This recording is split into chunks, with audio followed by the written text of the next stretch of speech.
నవపంచశతిలో పాదారవింద శతకం. జయ జయ జగదంబ శివే, జయ జయ కామాక్షి, జయ జయాద్రిసుతే, జయ జయ మహేశ దయితే, జయ జయ చిద్గగన కౌముదీధారే, జయ జయ జగదంబ శివే, జయ జయ కామాక్షి. మహిమ్నః పంథానం మదన పరిపంధి ప్రణయిని, ప్రభుర్నిర్ణేతుం తే భవతి యతమానోऽపి కతమః. తథాపి శ్రీకాంచీ విహృతిరసికే కోపి మనసో, విపాక స్వత్పాదా స్తుతివిధిషు జల్పాకయతి మాం. గళగ్రాహీ పౌరంధరపురవని పల్లవరుచాం, ధృతప్రాధమ్యానాం అరుణమహసామాదిమగురుః. సమిందే బంధూకా స్తబక సహయూధ్వాదిశి దిశి, ప్రసర్పన్ కామాక్ష్యా చరణకిరణానామరుణిమాం. మరాళీనాభ్యానాభ్యసనకలనామూలగురవే, దరిద్రాణాం త్రాణాం వ్యతికరసురోద్యానతరవే. తమస్కాండప్రౌఢీ ప్రకటనతిరస్కారపటవే, జనోయం కామాక్ష్యా చరణనళినాయా స్పృహయతే. వహంతి సైందూరీం సరణిమవనం రామరపురీ పురంధ్రీ సీమంతే, కవికమలబాలార్కసుషమా త్రయీ సీమంత్రిణ్యా స్తనతటనిచోలారుణపటీ. విభాంతి కామాక్ష్యాః పదనళినకాంతిర్విజయతే, ప్రణమ్రీభూతస్య ప్రణయకలహత్రస్తమనసః. స్మరారాतेश्चूडा నియతిగృహమేధీః మకరః. యయో సాంధ్యాం కాంతిం వహతి సుషమాభిశ్చరణయో, స్తయోర్మే కామాక్ష్యా హృదయమపతంద్రం విహరతాం. యయో పీఠాయంతే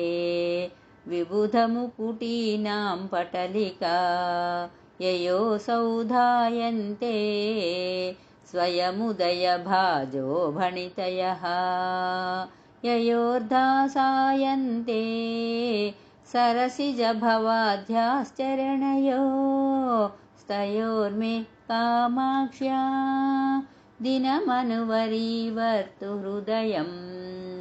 నయంతి సంకోచం సరసిజరుచందిక్పరిసరే, సృజంతి లౌహిత్యం నఖకిరణచంద్రార్ధఖచితా. కవీంద్రాణాం హృత్కైరవవికసనోద్యోగజననీ, స్ఫురంతి కామాక్ష్యా చరణరుచిసంధ్యా విజయతే.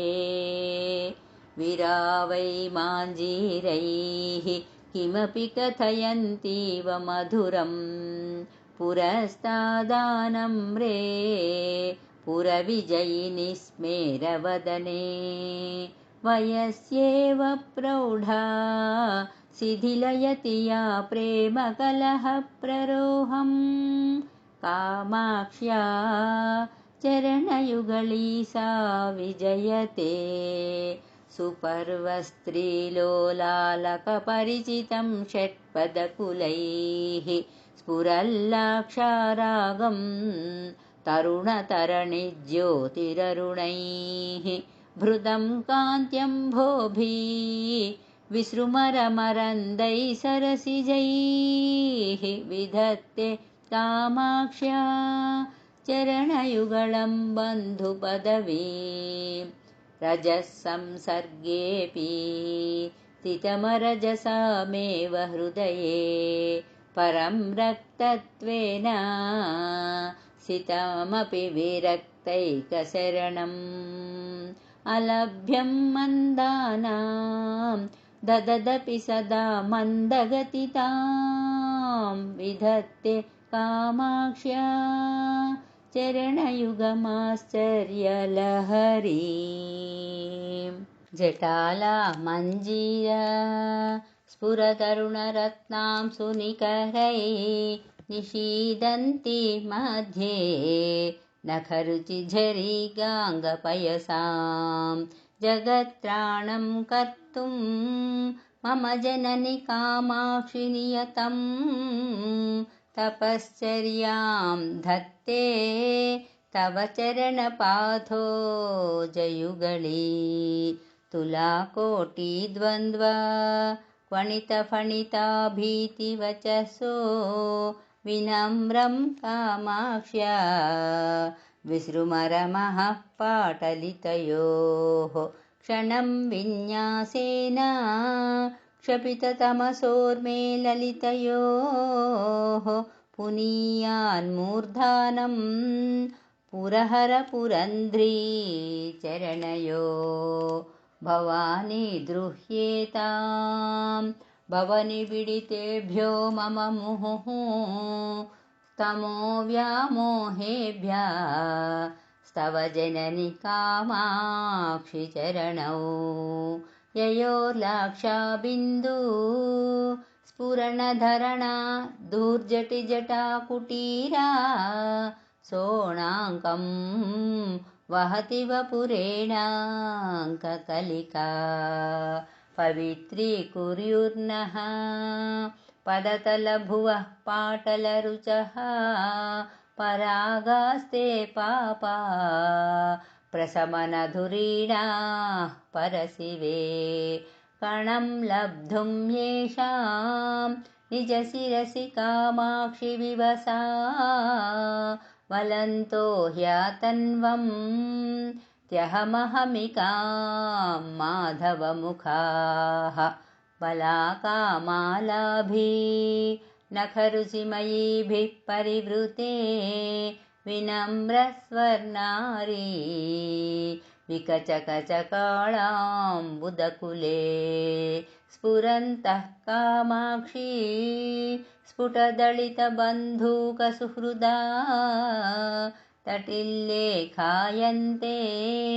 तव चरणपाथोजः किरणाः सरागः सद्वेषः प्रसुमरसरोजे प्रतिदिनं निसर्गादाक्रामन् विबुधजनमूर्धानमधिकं कथं कारं मातः कथय पदपद्मस्तव सतां नतानां कामाक्षी प्रकटयति कैवल्यसरणिं जपालक्ष्मी सोणो जनितपरमज्ञाननलिनी विकासव्यासङ्गो विफलितजगज्जाड्यगरिमा मनःपूर्वाद्रिं मे तिलकयतु कामाक्षि तरसा तमस्काण्डद्रोही तव चरणपाथोजरमणः नमस्कुर्मः प्रेङ्खन् मणिकटकनीलोत्पलमहः पयोधौरिं खब्दी नखकिरणफेनैर्धवलिते स्फुटं कुर्वाणाय प्रबलचलदौर्वानलशिखावितर्कं कामाक्ष्या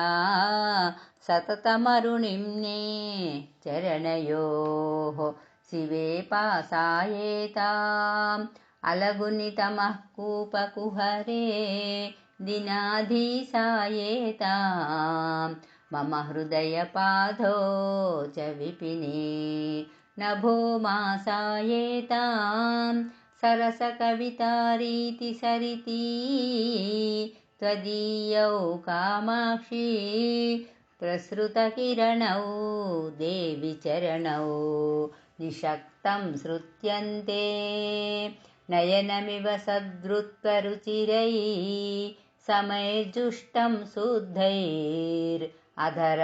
रम्यैर्द्विजगणैः शिवे वक्षोजन्मा द्वितयमिव मुक्ताश्रितमुमे त्वदीयं कामाक्षी प्रणतशरणं नौमि चरणम्। नमस्यासं सज्जन्नमुचि परिपन्थिप्रणयिनी निसर्गप्रेङ्खोलात् कुरलकुलः काला हि सबले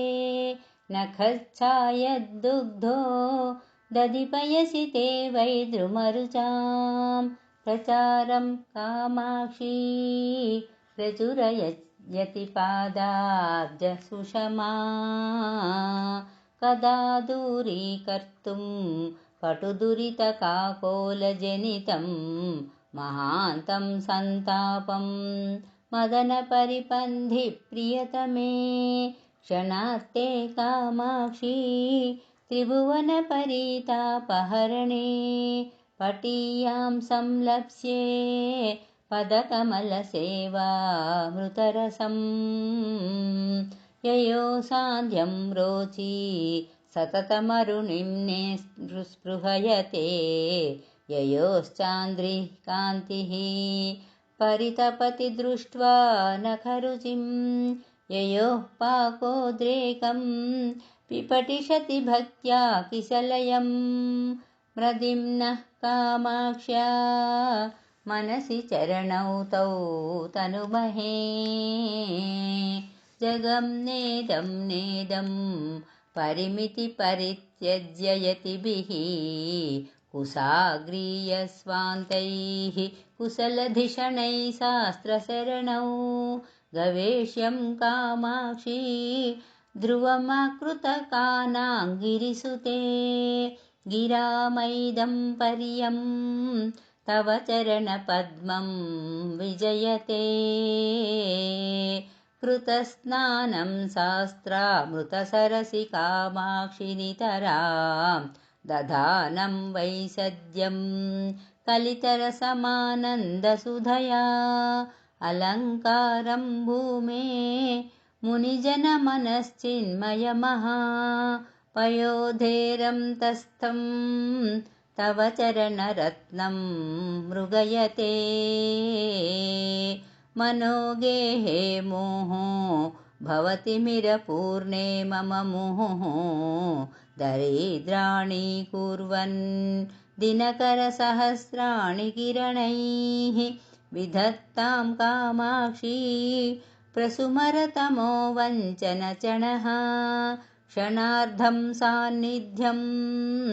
तव चरणमणिदीपो जननि ते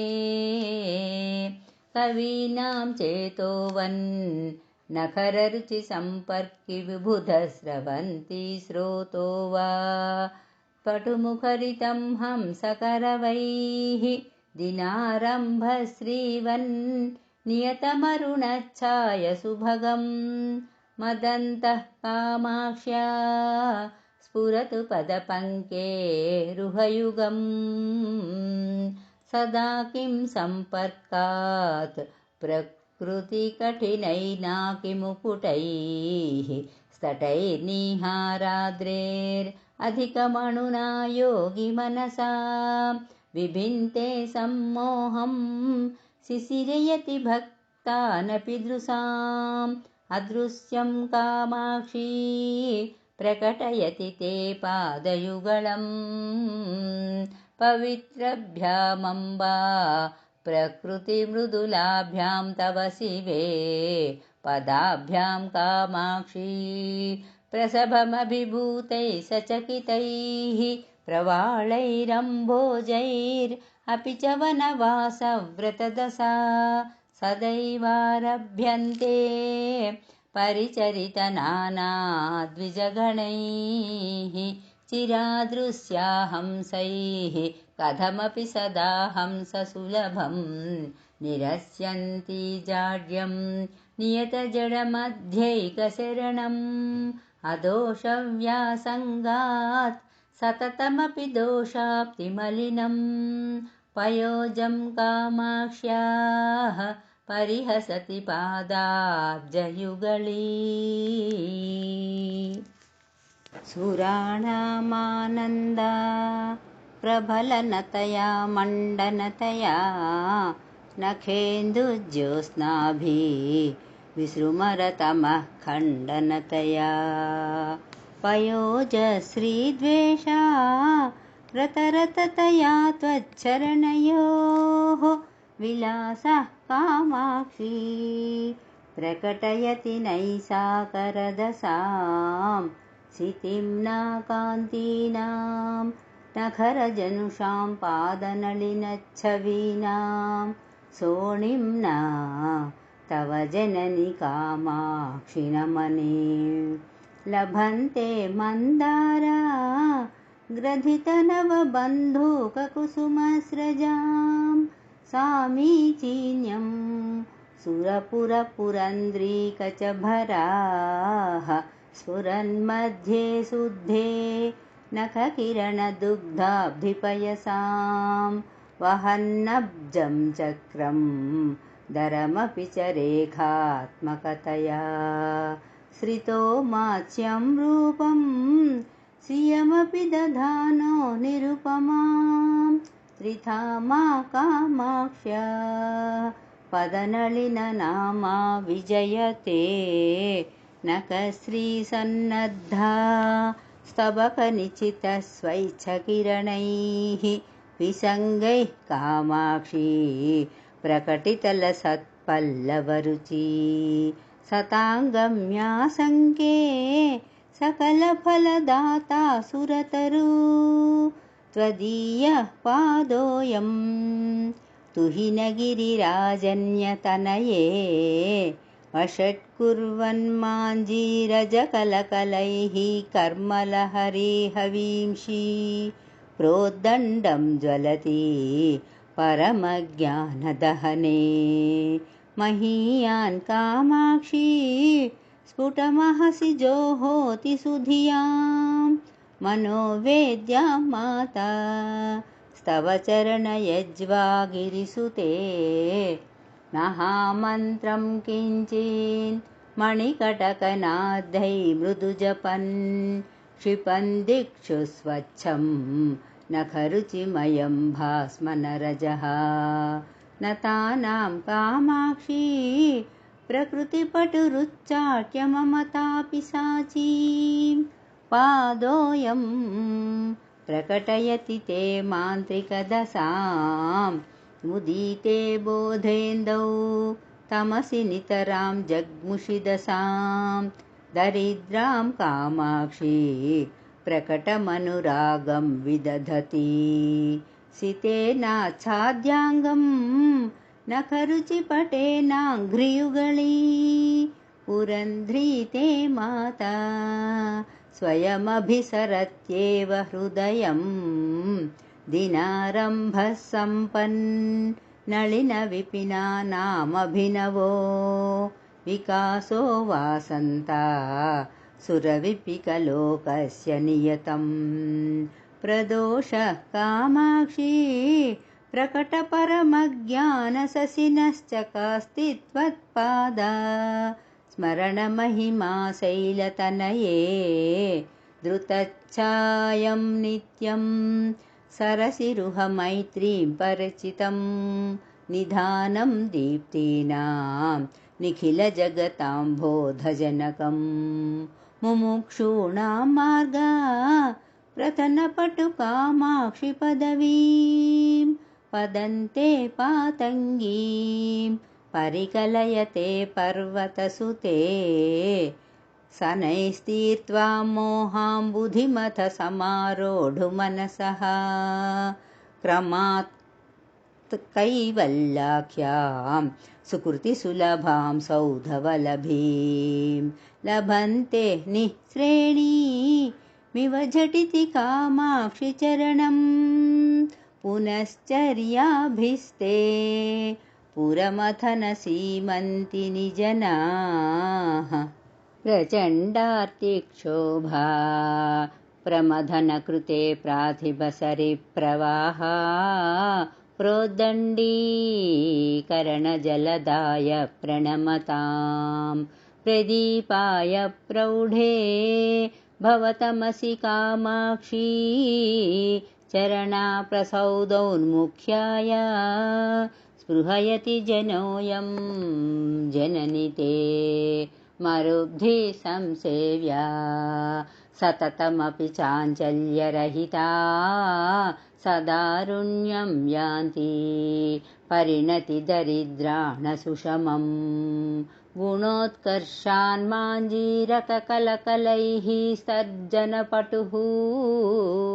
प्रवाळं कामाक्ष्याः परिहसति पादाब्जयुगळे जगद्रक्षा दक्षा जलजरुचिशिक्षा पटुतरा सुरैरम्या रम्या सततमभिगम्या बुधजनैः द्वयी लीलालोला श्रुतिषु सुरपालादिमुकुटीतटी सीमा धामा तव जननी कामाक्षिपदयोः गिरां दूरौ चोरौ जडिमतिमिराणां कृतजगात् परित्राणौ सोणौ मुनिहृदयलीलैकनिपुणौ नखैस्मेरौ सारौ निगमवचसां खण्डितभवग्रहोन्मादौ पादौ तव जननी कामाक्षिकलये अविश्रान्तं पङ्कं यदपि कलयन्यावकमयं निरस्यन् कामाक्षी प्रणमनजुषां पङ्कमखिलं तुलाकोटिद्वन्द्वं दददपि च गच्छन्नतुलतां गिरामार्गं पादो गिरिवरसुते लङ्घयति ते प्रवाळं सव्रीडन् विपिनविवरे वेपयति या स्फुरं लीलं बाला तपमधिकबालं वदति या रुचिं सान्ध्यां वन्ध्यां विरचयति या वर्धयतु सा शिवं मे कामाक्ष्याः पदनलिनपाटल्यलहरी किरञ्ज्योत्स्नारीतिं नखमुखरुचाहंसमनसां वितन्वानः प्रीतिं विकचतरुणाम्भोरुहरुचिः प्रकाशश्रीपादा तव जननि कामाक्षि तनुते शरत्काला प्रौढिं शशिशकलचूडा प्रियतमे